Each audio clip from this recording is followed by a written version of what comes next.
Bismillahirrahmanirrahim. Alhamdulillahirabbil alamin wa sallallahu wasallam ala sayyidil mursalin sayyidina wa habibina wa syafi'ina Muhammadin fakhril anbiya'i wal mursalin wa ala alihi wa sahbihi ajma'in, amma ba'd. Alhamdulillah, kita akan melanjutkan bacaan kitab Al-Qawaidul Asasiyah fi usulil fiqh. Kita sudah sampai di pembahasan qiyas, babul qiyasih, bab menerangkan tentang qiyas. Jadi qiyas itu arti mudahnya adalah menyerupakan satu permasalahan dengan permasalahan yang lain karena ada kesamaan antara dua masalah tersebut. Qala al-musannifu rahimahullah al-qiyasu fil lughati. Qiyas dalam bahasa artinya ya'ti bima'na taqdiri. Qiyas mempunyai arti takdir, mengukur. Nahwu qistus thawba bizira'i. Saya mengatakan qistus thawba bizira'i.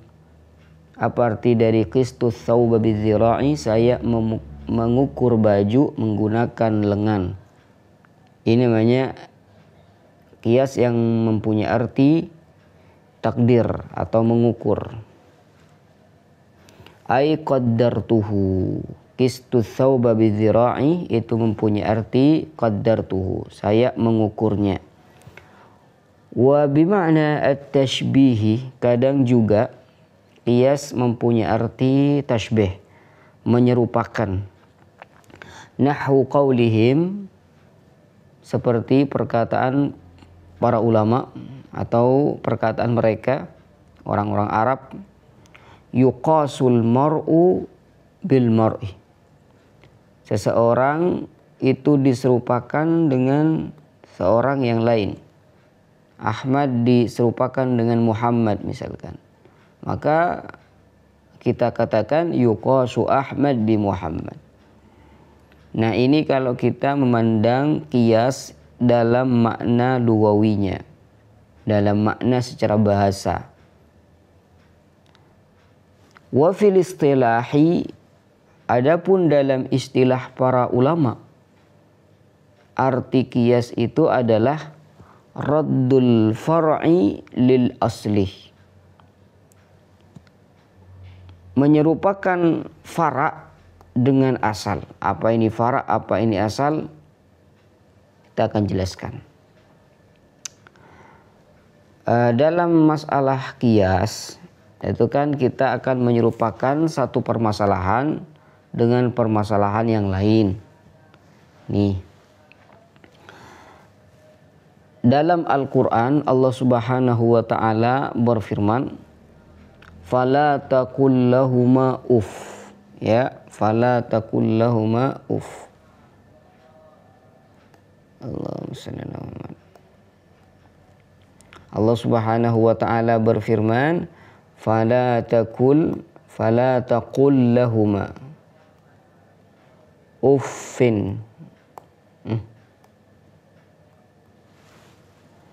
Maka kata Allah, jangan katakan pada kedua orang tua uff, ah. Dia mengatakan ah pada kedua orang tua. Itu dilarang oleh syariat. Menggerutu pada kedua orang tua itu tidak diperbolehkan oleh syariat. Fala taqul lahuma uff. Jangan katakan ah pada kedua orang tua. Kira-kira kenapa dilarang mengatakan ah pada kedua orang tua?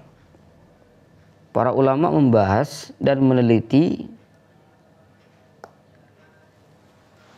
mereka itu dilarang mengatakan ah. Kita itu dilarang mengatakan ah pada kedua orang tua. Alasannya adalah karena ketika anak mengatakan ah pada kedua orang tua, itu akan menyakiti kedua orang tua. Sehingga misalkan ada seorang anak mengatakan ah pada kedua orang tua, disuruh beli gula misalkan, oh tidak mau saya gitu. Nah, itu dilarang. Kenapa? Karena itu kata para ulama menyakiti, ya, menyakiti.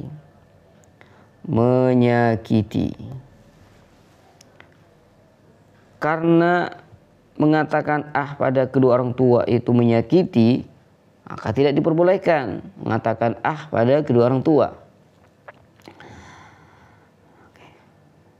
Kemudian bagaimana hukumnya memukul kedua orang tua? Kita tulis di sini darbul walidain. Darb al-walidain. Darbul walidain, memukul kedua orang tua. Gimana hukumnya? Hukum memukul kedua orang tua. Kalau kita lihat dalam Al-Quran tidak ada dalil yang mengharamkan memukul kedua orang tua, tidak ada. Yang ada dalam Al-Quran hanya ini. Larangan mengatakan pada kedua orang tua, itu yang ada. Kalau memukul kedua orang tua ini tidak ada.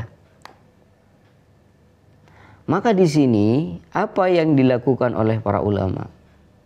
Memukul kedua orang tua. Kan tentunya dalam Islam itu tidak mungkin ada satu permasalahan gak ada hukum, itu mungkin. Semua permasalahan itu pasti ada hukumnya. Kira-kira hukum memukul kedua orang tua itu gimana? Apakah boleh, apa tidak boleh, haram? Nah, di sini ulama akan melihat dua permasalahan ini. Masalah mengatakan dan juga masalah memukul. Di sini kata para ulama, ayat fala taqul lahuma uffin, larangan mengatakan karena itu menyakiti, itu dilarang oleh syariat. Apalagi memukul. Jadi di sini ketika anak memukul kedua orang tua, mukul ayah atau ibu, itu tentunya akan menyakiti pada mereka. Ya. Akan menyakiti. Berarti di sini ada juga sifat menyakiti. Layaknya mengatakan itu menyakiti pada kedua orang tua, memukul kedua orang tua juga menyakiti. Maka dua masalah ini sama-sama mempunyai sifat menyakiti. Sehingga di sini ulama itu menyerupakan masalah memukul kedua orang tua itu disamakan dengan mengatakan di mana mengatakan itu dilarang oleh syariat karena menyakiti, maka memukul kedua orang tua itu tentu dilarang juga. Kenapa? Karena sama-sama menyakiti.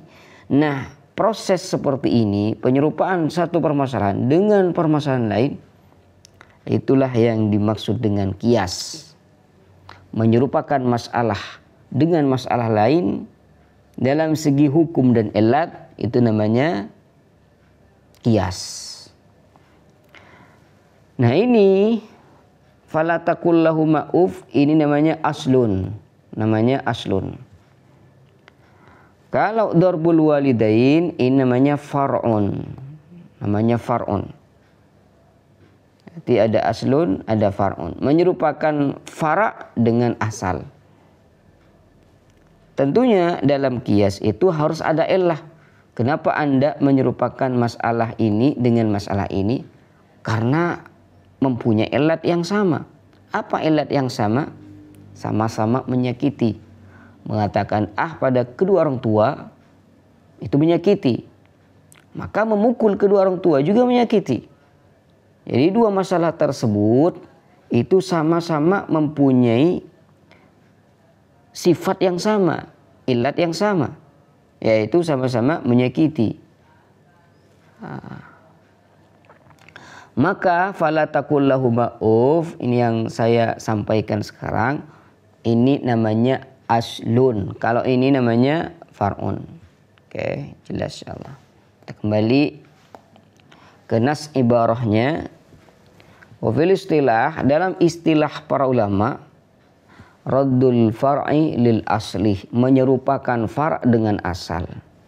Antum tahu sekarang apa perbedaan far' dan asal. liyusyarikuhu fi hukmihi sahih syar'i, agar farak tersebut itu disamakan hukumnya dengan aslun. Jadi aslun itu punya hukum haram, maka faraknya pun juga ikut haram. Wala budda min wujudi illatin jami'atin bainal far'i wal aslih. Dan tentunya harus ada illah yang ada dalam aslun dan far'un. Saya kasih contoh lain.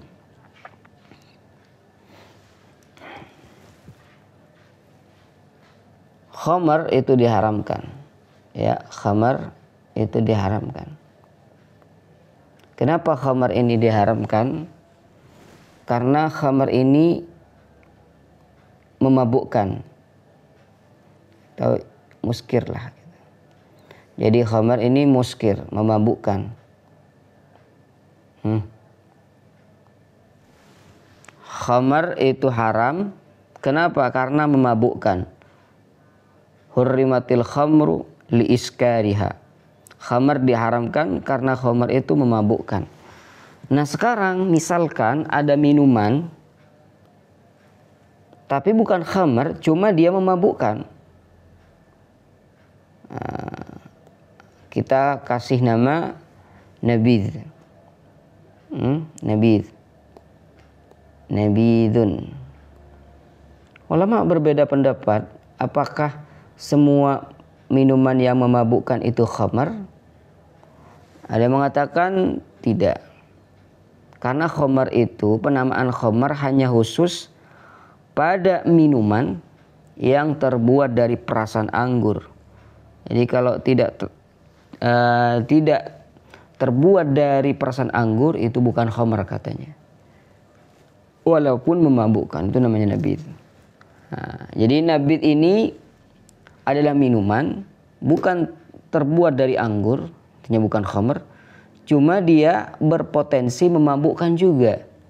Jadi nabidh ini punya sifat yang sama dengan khamar, yaitu sama-sama memabukkan, muskir. Nah, tidak ada dalil yang menunjukkan keharaman nabidh, baik dalam Al-Quran atau hadis Nabi SAW. Seakan-akan seperti itu. Ini hanya kita membuat contoh sekarang. Yang ada itu keharaman khamar.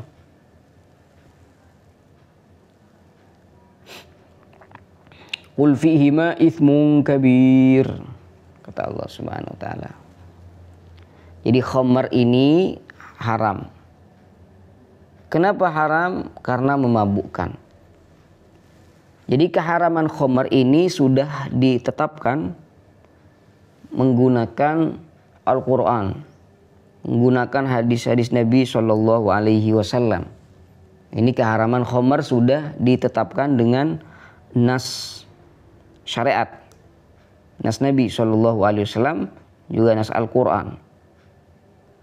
Tapi di sini untuk masalah nabidh itu tidak ada dalil khusus akan keharamannya. Tapi dia karena nabidh ini statusnya sama-sama memabukkan, ya, sama-sama memabukkan layaknya khamar, maka para ulama dalam menghukumi nabidh itu dengan menggunakan cara qiyas, menyerupakan masalah nabidh dengan masalah khamar. Sehingga di sini para ulama mengatakan nabidh ini dikiaskan dengan khamar, disamakan. Nabidh itu disamakan dengan khamar. Karena nabidh ini juga berpotensi memabukkan. Sama-sama memabukkan di sini. Maka khamar ini namanya aslun, ya. Khamar ini namanya aslun.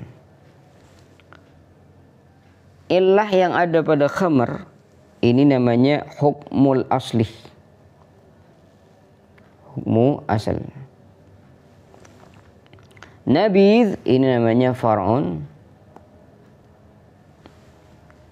Kalau muskir yang ada pada nabi itu illah atau hukmul far'i.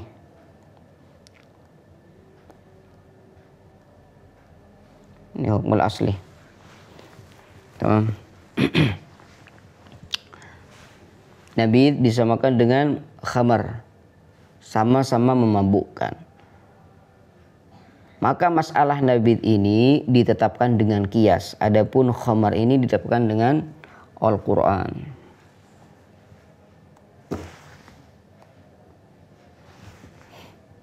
Al-qiyas. Wala budda min wujudi illatin jami'atin bainal far'i wal asli. Antara aslun dan far'un ini sama-sama mempunyai ilat yang sama. Kalau tadi itu ilatnya iskar, sama-sama memabukkan. Alhamdulillahirabbil alamin.